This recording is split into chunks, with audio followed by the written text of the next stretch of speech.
The Netflix show 13 Reasons Why has been criticized for glorifying suicide. The fictional series features a high school girl who sends tapes to students and a teacher explaining how they wronged her. DeMarco Morgan visited a school in Michigan that took that concept and gave it a positive spin. Hi, I'm Morgan Abbott, younger sister of Megan Abbott. I know a lot of you didn't know my sister, but you know of my sister. For 16-year-old Morgan, this project was deeply personal.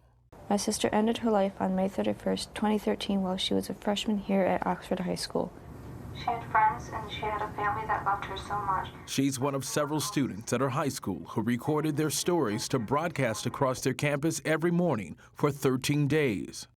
So this tape is for you. Riley, Jordan, Jean, Kayla, Alexa, Dylan, Miss Rambo, and all who will go after me today. Thank you for doing this project. Thank you for stepping up to prevent suicide.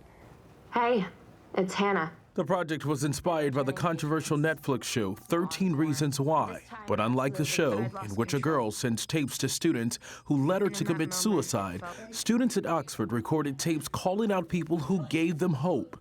They named the project 13 Reasons Why Not. Listening to Morgan tell the story, it was heartbreaking for me as the mom.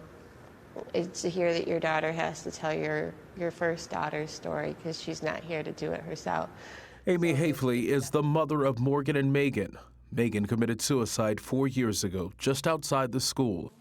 But the project isn't limited to people with suicidal thoughts. Many students faced down all kinds of despair. I'm the varsity goalie for our school for girls, and someone made a comment about how you're the goalie because you're the biggest one on the team. Senior Alexa Albin wanted to reach people like her who've been bullied for looking different. Was it therapeutic? Did it help? It did. It felt like a weight had been lifted off my shoulder, but the scary thing is knowing that the person who said something to you could be within the school. Someone who might have said something to me could be sitting in a chair listening. I'm Dylan Koss. I'm a gay student at Oxford. 18-year-old Dylan Koss says he was shaking as he wrote down what he was going to say. I had been told that I had touched kids inappropriately, especially mostly by the male students, and then this year someone had told me not to rape them.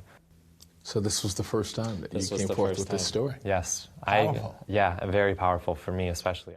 What's been the reaction from the community? Fantastic.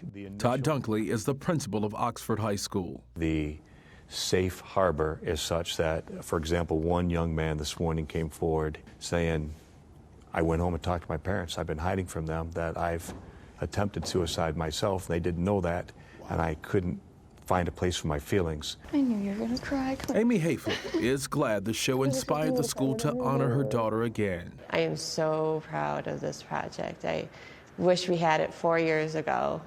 And 13 Reasons Why, that Netflix series, regardless of anyone's opinion on it, it's bringing out this project and it's getting people to talk. The last tape was broadcast at Oxford on Wednesday, but the school wants to build on the momentum, even if their next project isn't named after a Netflix show. DeMarco Morgan, CBS News, Oxford, Michigan.